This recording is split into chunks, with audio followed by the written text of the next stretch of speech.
नमस्कार बच्चों, गणित की कक्षा में आप सभी का बहुत बहुत स्वागत है।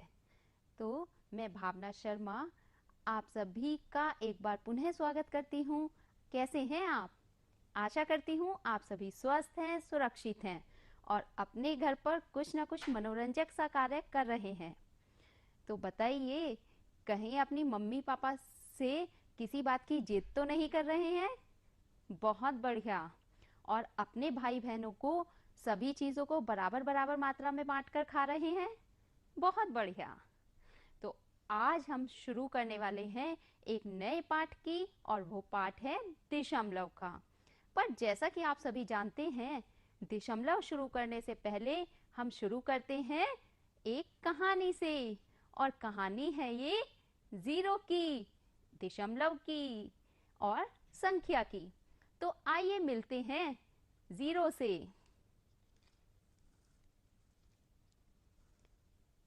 एक था जीरो और एक था उसका दोस्त नंबर 7।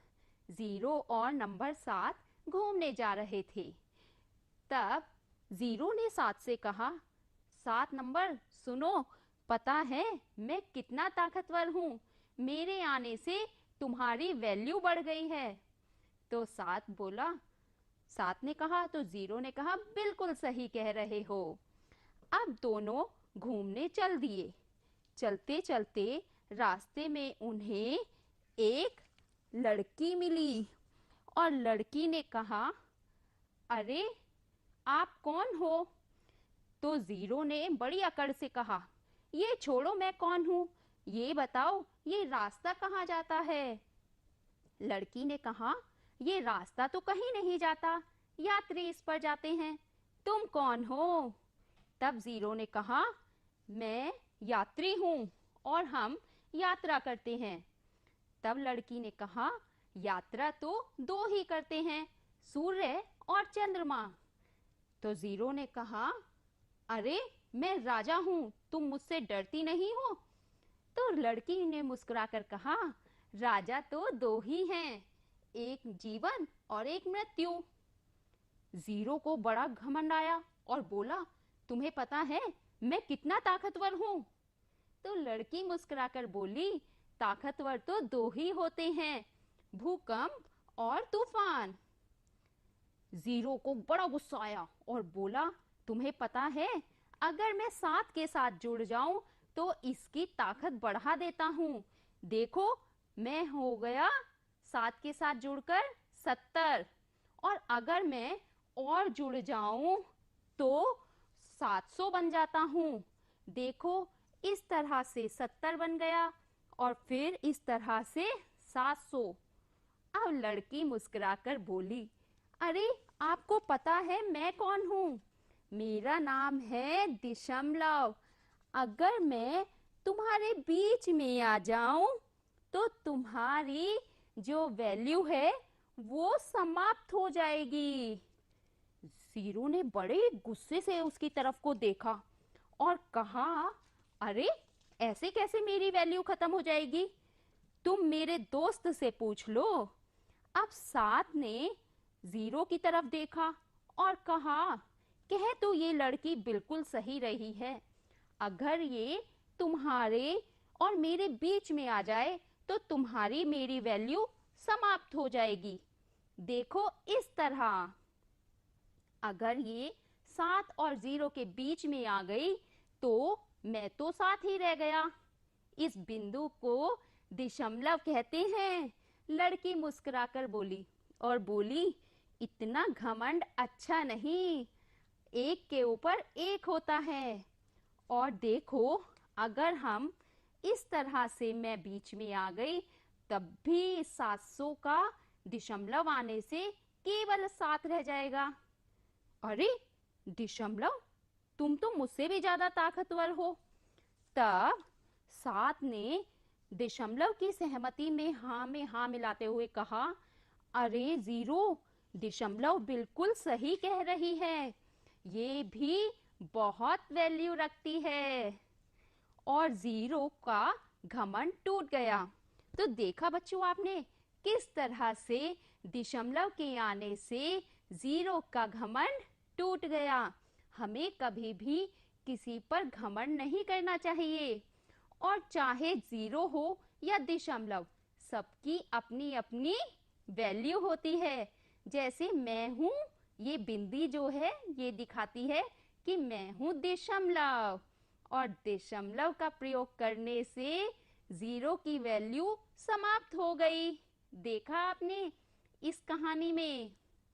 तो प्यारे बच्चों, आपने देखा कि कैसे दशमलव का प्रयोग हम करते हैं। और इस कहानी से हमें यह भी सीखने को मिला कि कभी भी किसी को घमंड नहीं करना चाहिए। हमेशा सबकी अपनी अपनी वैल्यू होती है। कोई किसी स्थान पर वैल्यू रखता है तो कोई किसी स्थान पर। तो प्यारे बच्चों, आज जो हम बात कर रहे हैं वो बात कर रहे हैं हम दशमलव की। और साथ में गोलू एक बहुत प्यारा सा, ये क्या है, ग्रीटिंग है। उसने एक बहुत प्यारा सा फूल बनाया है और फूल बनाकर वह अपने दोस्त को गिफ्ट में देना चाहता है। तो गोलू के पास जो रंग थे उसने उसमें फूल में रंग भर दिए, और उसके पास जो रंग भरे गए वो केवल एक ही भाग में रंग भरा गया। तो उसने कहा कि इस फूल के 10 भाग हैं और मैंने केवल एक भाग में रंग भरा है, तो यह हो गया 1/10। ये तो मुझे पता है। अब मेरे पास बाकी रंग खत्म हो गए हैं, तो चलो मैं मिस्टर बीम के पास जाता हूँ। और मिस्टर बीम को तो बच्चों आप सभी बहुत अच्छी तरह जानते हैं। मिस्टर बीम के कार्टून तो आप देखते ही हैं। अब मिस्टर बीम के पास जब गोलू पहुंचा और उसने अपनी समस्या बताई, तो मिस्टर बीम ने क्या किया कि बाकी के बचे हुए हिस्से पर रंग कर दिया। और उसने गोलू से कहा कि देखो, मैंने 9/10 भाग में रंग भर दिया है। और गोलू से कहा, अर्थात मैंने 0.9 में रंग भर दिया है। तो गोलू ने कहा कि 0.9 में 9/10 तो मुझे पता था, दशमलव में कैसे भर दिया?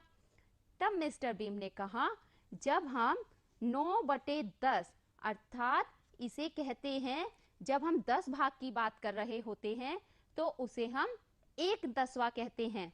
जैसे तुमने एक भाग में रंग भरा तो इस भाग को कहेंगे 1/10वां, और मैंने 9 भागों में रंग भरा तो उसे हम कहेंगे 9/10वां। और जो तुमने एक भाग में रंग भरा है इसे 0.1 कहते हैं, और मैंने जो 9 भागों में रंग भरा है उसे 0.9 कहते हैं। अब यह बात गोलू को बहुत अच्छी तरह समझ में आ गई, और गोलू खुशी खुशी ग्रीटिंग लेकर चल दिया अपने दोस्त को देने के लिए। और गोलू पहुंचा अपने दोस्त के पास और ग्रीटिंग दे दिया। तो देखा आपने किस तरह से गोलू भी दशमलव के बारे में बहुत अच्छी तरह समझ गया।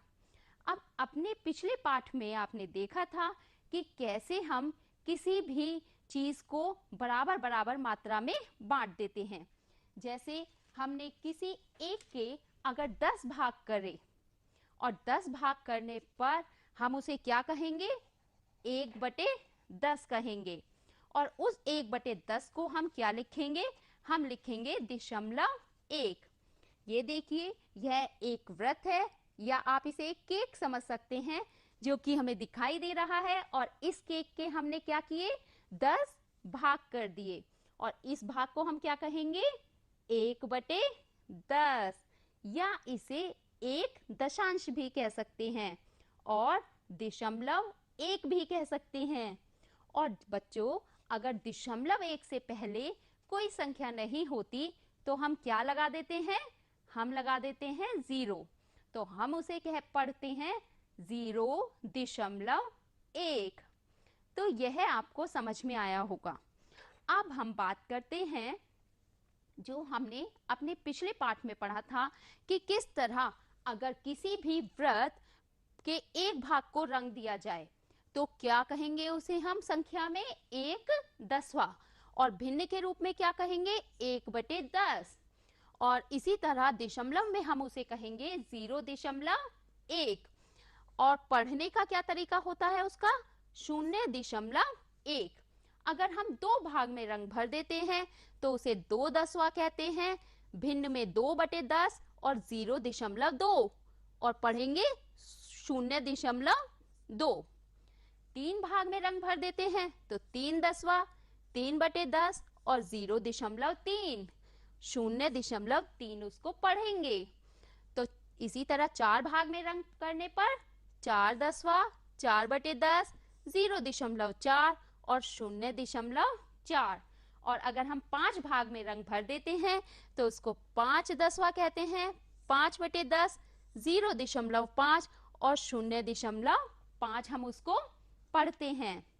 तो बच्चों, यह आपने अपने पिछले पाठ में भी देखा था और सीखा था। इसी तरह अगर हम अब 100, अभी तक हम बात कर रहे थे 10 की, और अगर हमारे पास आ जाते हैं 100 खाने और 100 खानों में से हम एक खाने पर क्या कर देते हैं? रंग भर देते हैं, तो हम इसको क्या कहेंगे? एक रंगीन खाने की बात करते हैं तो उसे हम कहते हैं 1/100 या 1/100 लिखते हैं। और उसको दशमलव के रूप में कैसे पढ़ेंगे? 0.01 और 0.01 इसको हम पढ़ेंगे। इसी तरह अगर दो रंगीन भाग हम कर देते हैं तो उसको 200वां, 2/100 और 0.02 पढ़ेंगे कैसे? 0.02। इसी तरह अगर हम बढ़ाते जाएं, हम अपने 5 खाने बना सकते हैं, 10 खाने रंग सकते हैं, या यहाँ पर जैसे 11 रंगीन भाग भरे हुए हैं तो 1100वां, 11/100 और 0.11 या 0.11 इस तरह से हम इसको पढ़ते हैं। तो आपने देखा कि कैसे हम इसको 10 भागों में बांट दें तो 1/10वां, 100 भागों में बांट दे तो 100वां कहलाते हैं। बच्चों, अब हम बात करते हैं, एक बात बताइए, अगर आप किसी बाजार में जाते हैं और आपको एक मेज खरीदनी है तो आप दुकान वाले भैया से क्या कहेंगे? बताइए बताइए। बहुत बढ़िया। सोनू ने बताया कि उसने एक मेज खरीदी थी और जिसकी लंबाई थी, कितनी बताई सोनू? 2.05 मीटर। बहुत बढ़िया। तो सोनू ने एक मेज खरीदी जिसकी लंबाई थी 2.05 मीटर। अब सोनू दुकान पर गया और अपने पापा के साथ, और वहां जाकर जब उसने मेज खरीदने की बात कही तो जो चाचा थे दुकान वाले, उन्होंने सोनू को बताया कि हमारे पास जो मेज है उसकी लंबाई है 2 मीटर 5 सेंटीमीटर। तो सोनू ने ये कहा था, नहीं नहीं चाचा, हमें तो कौन सी मेज चाहिए? जिसकी लंबाई 2.05 मीटर है। तो चाचा मुस्कुराए और मुस्कुराते हुए बोले कि बेटा, जब हम किसी की लंबाई नापते हैं तो मेज की लंबाई है 2 मीटर और 5 सेंटीमीटर। और 5 सेंटीमीटर का क्या मतलब होता है कि 1 मीटर का 5/100वां भाग, अर्थात उसे कहते हैं हम 0.05। और जिसे आपने कहा 2 मीटर 0.05 मीटर, तो ये दोनों ही बातें एक हैं। अब सोनू की यह बात अच्छी तरह समझ में आ गई कि 2.05 या 2 मीटर और 5 सेंटीमीटर एक ही बात है।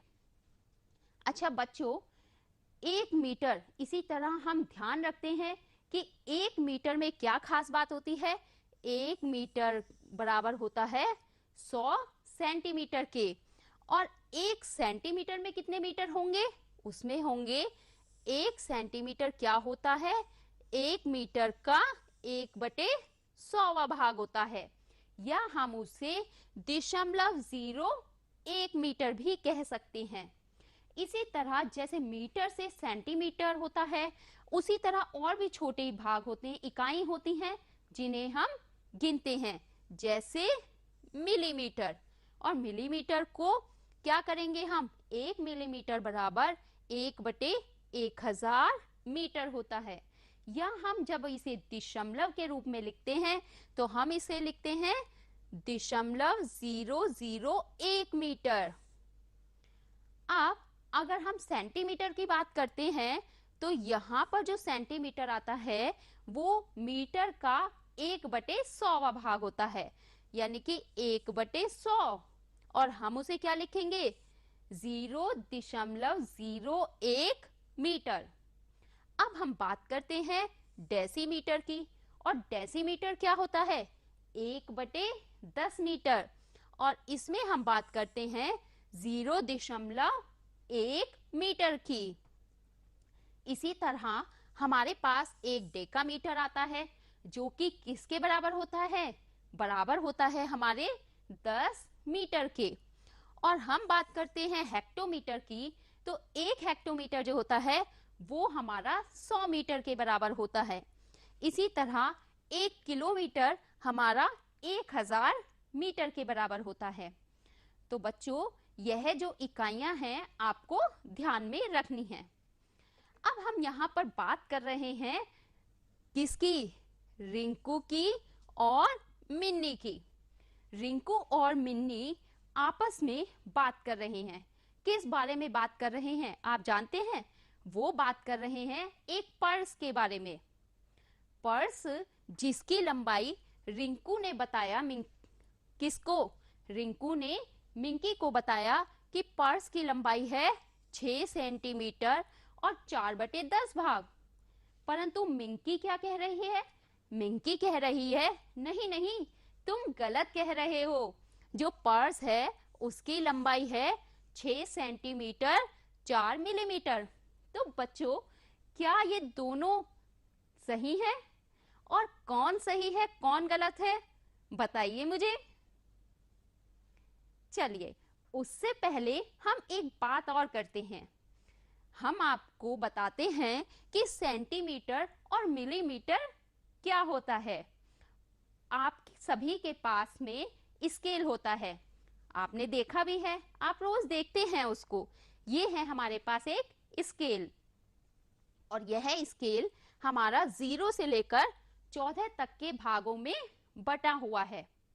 अगर आप ध्यान से देखेंगे तो हमारे प्रत्येक भाग, जैसे 0, 1 या 2, 0 से 1 के बीच में कितने भाग बटे हुए हैं? 10 भागों में यह बटा हुआ है। ये जो छोटी छोटी लाइनें शो हो रही हैं, ये आपके 10 भागों में बटा हुआ है। इसी तरह 1 से 2 भी, 2 से 3, ये सभी हमारे बीच के 10 भागों में बटे हुए हैं। अब हम बात करते हैं, जब हम 0 से 1 की बात कर रहे हैं तो इनके जो बिल्कुल बीच में एक लाइन आती है, ये वाली, ये थोड़ी सी बड़ी लाइन होती है। आप अपने अपने स्केलों में देखिए, ये जो लाइन बीच में थोड़ी सी बड़ी होती है, ये हमारे आधे भाग को शो करती है। आधे भाग को शो करने का मतलब है कि यह 5 भागों को दर्शाती है। अब 0 से 1 का जो भाग होता है बच्चों, यह हमारा कहलाता है सेंटीमीटर का भाग। और ये बीच वाले भाग कटे हुए हैं, छोटे वाले, 0 के बाद में 1, 2, 3, 4, इन भागों को हम कहते हैं मिलीमीटर। तो हम कह सकते हैं कि 1 सेंटीमीटर हमारा 10 मिलीमीटर के बराबर होता है। अब रिंकू ने कहा कि ये जो पर्स है इसकी लंबाई है 6 सेंटीमीटर और 4/10 भाग। अब आप देखिए, 6 सेंटीमीटर की मतलब है यहाँ पर, और 4/10 भाग का अर्थ है कि अगर आप यहाँ से गिनेंगे तो 1, 2, 3 और 4, और ये कुल कितने भाग थे? ये भाग थे 10। तो हम इन्हें क्या लिखेंगे? 4/10 भाग। तो रिंकू ने जो कहा कि इस पर्स की लंबाई 6 सेंटीमीटर और 4/10 भाग है, तो बिल्कुल सही है। अब हम बात करते हैं मिंकी की। मिंकी ने क्या कहा? मिंकी ने कहा कि नहीं, 6 सेंटीमीटर 4 मिलीमीटर है। तो बच्चों, 6 सेंटीमीटर तक तो हमारे यहाँ पर आ गई। अब 4 मिलीमीटर भी कहा मिंकी ने, तो 1, 2, 3 और 4, यहाँ पर यह है हमारे मिलीमीटर के ही भाग होते हैं। तो मिंकी ने भी बिल्कुल सही कहा कि ये जो 4 आ रहे हैं ये क्या हैं? 4 मिलीमीटर के भाग हैं। तो 6 सेंटीमीटर और 4 मिलीमीटर, इट मीन्स मिंकी ने भी बिल्कुल सही बताया कि पर्स की लंबाई कितनी है, 6.4 कह सकते हैं हम, या 6 सेंटीमीटर 4 मिलीमीटर है। इसका अर्थ है कि मिंकी भी सही है और रिंकू भी सही है। तो देखा बच्चों आपने किस तरह से हम किसी भी स्केल की लंबाई से नाप सकते हैं। अब हम देखते हैं हमारे पास क्या है बच्चों, एक है रबड़। अब जल्दी से देखकर बताइए कि इस रबड़ की लंबाई कितनी है। तो इस रबड़ की लंबाई आप देखिए यहां से लेकर यहां तक आ रही है, अर्थात 13 से 14 इसने एक अपनी पूर्ण संख्या की है। तो यह लंबाई हो गई 1, और मिलीमीटर के कितने खाने कवर कर रहा है, ये मिलीमीटर के 5 कर रहा है। तो यहां पर हम बात कर देते हैं 1 और ये खाने हैं 5। तो रबड़ की लंबाई कितनी हो गई बच्चों, 1.5 सेंटीमीटर। अब आप में से ही सान्या ने कहा कि रबड़ की लंबाई तो मैडम 1 सेंटीमीटर 5 मिलीमीटर है। तो सान्या की बात भी बिल्कुल सही है। रबड़ की लंबाई को हम क्या लिख सकते हैं, 1 सेंटीमीटर, यह पूरा हो गया, और 5 मिलीमीटर। अब सूफियान भी कुछ कह रहा है। सूफियान ने कहा कि रबड़ की लंबाई है 15 मिलीमीटर। तो क्या सूफियान बच्चों सही कह रहा है? खुशी भी यही बात कह रही है कि मैडम रबड़ की लंबाई तो 15 मिलीमीटर है। तो आइए देखते हैं बच्चों, 1 सेंटीमीटर में हमारे कितने मिलीमीटर होते हैं? बिल्कुल सही, अर्शिया ने कहा 10 होते हैं। तो 1 सेंटीमीटर में हो गए हमारे 10, और मिलीमीटर के कितने भाग हैं? 5 हैं। तो हमने क्या किया, 10 और 5 को जोड़ दिया, तो कितना आ गया, 15 मिलीमीटर। तो आपने देखा आप सभी सही हैं।